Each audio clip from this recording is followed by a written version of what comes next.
राजधानी भोपाल में 100 करोड़ की लागत से हबीबगंज रेलवे स्टेशन का रीडेवलपमेंट करने के बाद हबीबगंज स्टेशन अब यात्रियों के लिए पूरी तरह से तैयार हो चुका है, जिसका उद्घाटन प्रधानमंत्री नरेंद्र मोदी द्वारा 15 नवंबर को किया जाएगा। हबीबगंज रेलवे स्टेशन को देश का सबसे सुंदर व आधुनिक स्टेशन बताया जा रहा है, जिसे एयरपोर्ट तर्ज पर तैयार किया गया है, जहां साफ सफाई के साथ यात्रियों की सुविधा और सुरक्षा का विशेष ध्यान रखा गया है। यहां यात्रियों की सुविधा के लिए साधारण और विशेष वेटिंग रूम तैयार किए गए हैं, जिसमें यात्री बिना प्लेटफॉर्म पर जाए अपनी ट्रेन का पता लगा सकेंगे।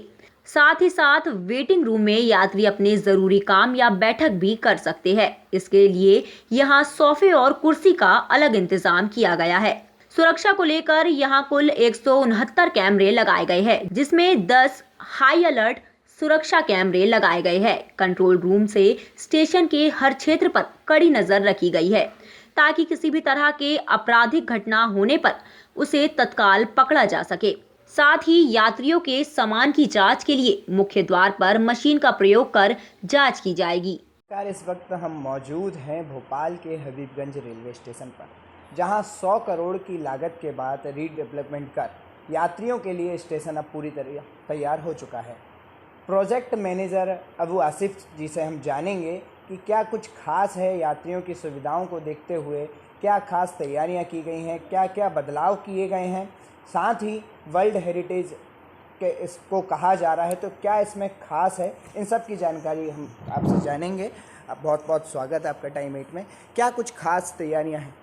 नमस्कार। ख़ास आपने बात करी यात्री सुविधाओं की, तो ये जो मॉडर्नाइजेशन हुआ है इस स्टेशन का डी डेवलपमेंट प्रोजेक्ट में, तो अभी अपन जिस लोकेशन पर बैठे हैं, आमतौर पे जो रेलवे डॉर्मेट्रीज़ थी अभी तक, उसमें भी काफ़ी चेंज किए हैं डिज़ाइन में। अभी जो अपन बैठे हैं वो ये रेलवे डॉर्मेट्री है, मेल डॉर्मेट्री के अंदर है, और आप दिखाइए अपने दर्शकों को कि एक बिल्कुल नए सेटअप के साथ और आधुनिक सुविधाओं के साथ है।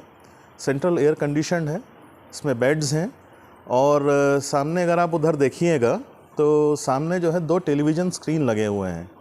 तो एक स्क्रीन पे जो है वो पैसेंजर इन्फॉर्मेशन सिस्टम हमेशा चलता रहता है, और दूसरा जो टेलीविज़न का स्क्रीन है उस पे जो है एडवर्टाइजमेंट एंटरटेनमेंट चलता रहता है। तो 24 घंटे यहाँ पे जो यात्री हैं उनके लिए भी जो है ट्रेन की इन्फॉर्मेशन बराबर यहाँ चलती है, तो वह यहाँ इत्मीनान से आराम कर सकते हैं बिना किसी भी डर के कि मेरी ट्रेन छूट ना जाए। और सामने देखिए चार्जिंग के पॉइंट्स हैं, और जिस सेटअप पे अपन बैठे हैं, अगर किसी को आपस में बैठ के बात करना है, लैपटॉप पे बात करना है, तो उसके लिए जो है ये डॉर्मेट्री है। इस तरह की एक फ़ीमेल डॉर्मेट्री भी है, और एक इसी तरह के रिटायरिंग रूम्स भी बनाए हैं अपन ने यहाँ पे। इसके अलावा जो वेटिंग एरिया है एयर कॉन्कोर्स पे जो है 700 यात्रियों के बैठने की जगह है, और उसी एयर कॉन्कोर्स लेवल पे जो नई वाली एक वेस्ट बिल्डिंग बनाई है अपन ने, टर्मिनल बिल्डिंग, उस पे जो है एसी वेटिंग लाउंजेस हैं, मेल लाउंज है, फीमेल लाउंज है, और वीआईपी लाउंज भी है। तो मेल, फीमेल और वीआईपी लाउंज मिला के 150 लोगों की कैपेसिटी और है। तो एक बार में एक साथ करीब जो हैं 850 यात्री एयर कॉन्कोर्स लेवल पे इंतज़ार कर सकते हैं। उसके अलावा प्लेटफॉर्म लेवल पे जो जस्ट ट्रेन आने के पहले जो पैसेंजर्स नीचे जाएंगे एयर कॉन्कोर्स से, तो करीब 700, पाँचों प्लेटफॉर्म मिला के 700 पैसेंजर्स के बैठने की सुविधा है वहाँ पे।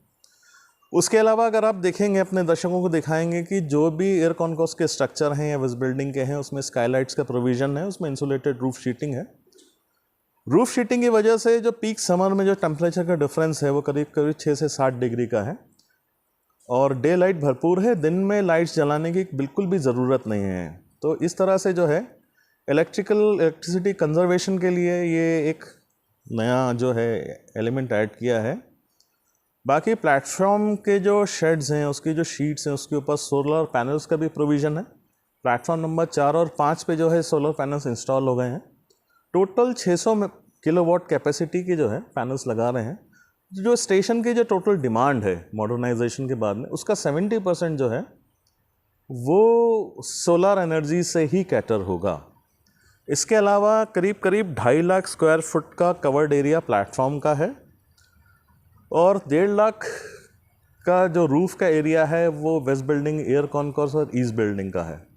इसका जो भी स्टॉर्म वाटर है, उसका जो पानी है वो रिचार्जिंग पिट में जाता है, और जितने भी यहाँ पे टॉयलेट्स और सीवेज फैसिलिटीज़ हैं, बाथरूम्स हैं, उसके लिए एक सीवेज ट्रीटमेंट प्लांट है। सीवेज ट्रीटमेंट प्लांट के बाद जो ट्रीटेड वाटर है उसका जो यूज़ है वो प्लेटफॉर्म वॉशिंग के लिए किया गया है। तो जो एनवायरनमेंट का काफ़ी ध्यान रखा गया है। ऑलमोस्ट हमने कोशिश की है कि हम जो है 100% रिसाइकलिंग अचीव करें पानी की, और वेस्ट मैनेजमेंट जो है वो भी सेग्रीगेशन सिस्टम पे है। तो एनवायरनमेंट का काफ़ी ध्यान रखा गया है इसकी बेसिक डिज़ाइन में। अच्छा, आपने बात की सभी चीज़ों का खास तौर पर ध्यान रखा गया है। साथ ही अगर अपन बात करें सुरक्षा को लेके, तो सुरक्षा को ध्यान में रखते हुए क्या क्या सब? देखिए, सुरक्षा के लिए सबसे पहले जो है सीसीटीवी कैमरास का सिस्टम इस तरह से डिज़ाइन किए हैं कि बिल्डिंग्स का या प्लेटफॉर्म का कोई भी कोना जो है वो ब्लाइंड स्पॉट ना रहे। ब्लाइंड स्पॉट ना रहे से मतलब है कि कोई भी कैमरे की नज़र से ना बचे। तो इसके लिए जो है करीब करीब 169 कैमराज इंस्टॉल किए हैं। उसमें से 11 PTZ हाई रेजोल्यूशन कैमराज भी हैं, और बाकी जो हैं कुछ डोम कैमराज हैं और कुछ नॉर्मल कैमराज हैं। उसके अलावा फाइटिंग के सिस्टम्स जो हैं उसके जो भी एलिमेंट्स होते हैं, जैसे स्मोक डिटेक्टर्स है, फायर डिटेक्टर है और स्प्रिंकलर्स है, तो पूरी बिल्डिंग और जो हैं और सबवेज ये जो है फायर प्रोडक्शन में है और CCTV सर्वेलेंस में है ये। अच्छा, बात करते हैं कि आम जनता की पार्किंग की सुविधा, व्यक्ति आता है, पार्किंग के लोगों का कहना है कि पार्किंग के जो चार्ज हैं वो काफ़ी ज़्यादा हैं। देखिए, पार्किंग के चार्ज ज़्यादा नहीं हैं। एक्चुअली क्या है कि लोग इसको कंपेयर कर रहे हैं जो पहले रेलवेज़ के पार्किंग चार्ज थे। रेलवे के जो पार्किंग चार्जेस थे वो सब्सिडाइज पार्किंग चार्ज थे।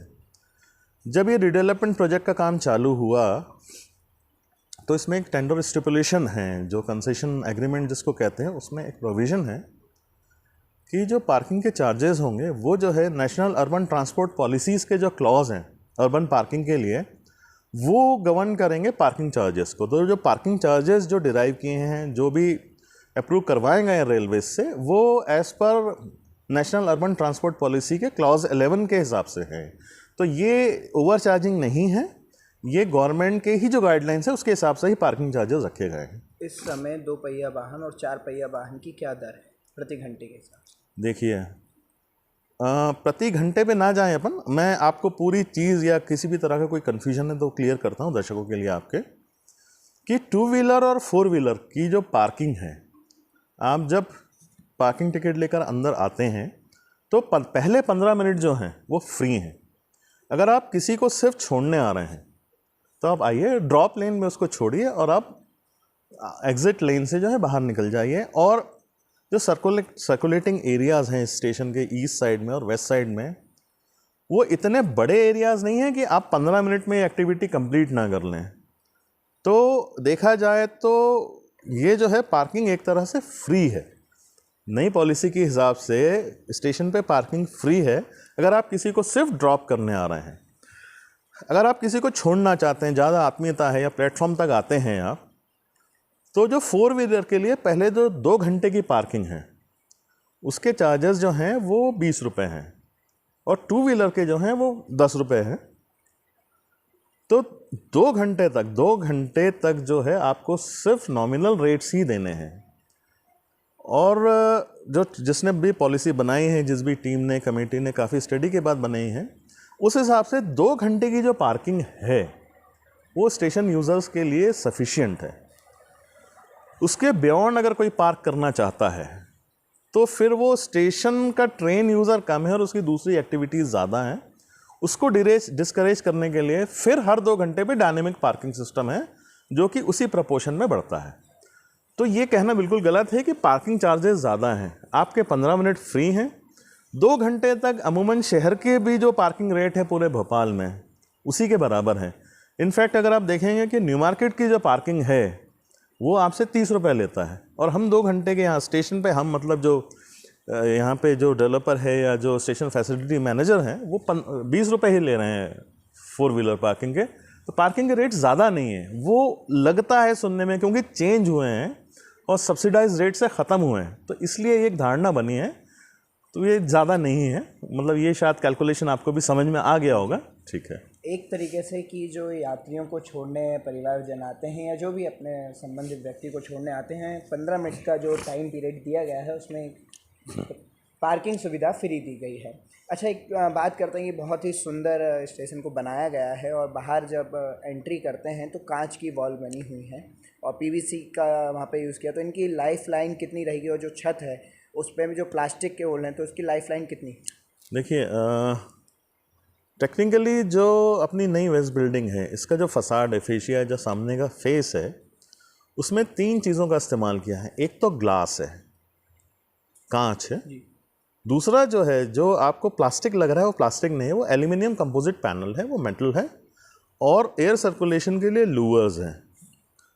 तो अनटिल अनलेस इस पर कोई एक्सटर्नल फोर्स ना एग्जर्ट करे, कोई वेंडलिज्म ना हो, तो इसको जो है रिप्लेसमेंट की, इसकी जो देखिए, कांच की तो लाइफ अनलिमिटेड है क्योंकि वो यूवी प्रोटेक्टेड है, अनटिल अनलेस में कोई पत्थर ना मार दे या कोई चीज़ डैश ना कर दे। और जो मेटल्स हैं, बेसिकली जो एसईपी शीट जो लगाई है या जो लूवर्स हैं, वो जो है उसकी थिकनेस भी ज़्यादा है। तो जो हमारा टेंडर स्टिपुलेशन या कंसेशन एग्रीमेंट का स्टिपुलेशन है, तो इसमें जो सारे एलिमेंट्स हैं उनकी जो डिज़ाइन लाइफ है वो 120 ईयर्स, 120 साल के लिए है। रूफ पे जो पॉलीकार्बोनेट शीट लगाई है वो भी, उसकी भी जो लाइफ स्पैन है वो करीब करीब 20 से 25 साल है। उसके बाद उसको रिप्लेस कर दीजिए तो फिर वो और 25 साल चलेगी, क्योंकि वो पॉलीकार्बोनेट है और उसमें दूसरे भी एलिमेंट्स हैं। तो वो 120 ईयर्स के लिए अभी वो प्रोडक्ट अवेलेबल नहीं है, तो वो रिप्लेसेबल है। बाकी जो भी प्रोडक्ट हैं, जो इंसुलेटेड शीटिंग है रूफ में भी, उसकी लाइफ जो है वो सस्टेनेबल बिल्डिंग के हिसाब से सफिशिएंट है। माना जा रहा है कि 15 तारीख को, 15 नवंबर को इसका उद्घाटन होना है, तो अभी तक क्या क्या तैयारियां की जा चुकी हैं और क्या क्या बाकी हैं? देखिए, काम तो स्टेशन का पूरा कंप्लीट हो गया है। उसके बाद जो लास्ट मोमेंट पे जो छोटे बहुत इश्यूज़ रहते हैं, जो कि इंस्पेक्शंस होते हैं, और वो आप ये देखिएगा कि जो काम करने वाले टीम जो होती है वो कई बार उनसे छोटी छोटी बहुत माइनर सी गलतियां छूट जाती हैं जो वो नहीं देख पाते हैं। तो उसके लिए इंस्पेक्शन टीम्स होती हैं, तो वो रेलवे डिवीज़न भी कर रहा है, हम भी अपनी तरफ से कर रहे हैं। तो तैयारी पूरी है और हम पूरी तरह से तैयार हैं इनॉग्रेशन के लिए। बहुत बहुत धन्यवाद। तो आपने सुना कि रेलवे स्टेशन को जिसको सबसे सुंदर बताया जा रहा है, उसकी सारी तैयारियां हो चुकी हैं। टाइम 8 मध्य प्रदेश के लिए भोपाल से प्रणय शर्मा की रिपोर्ट।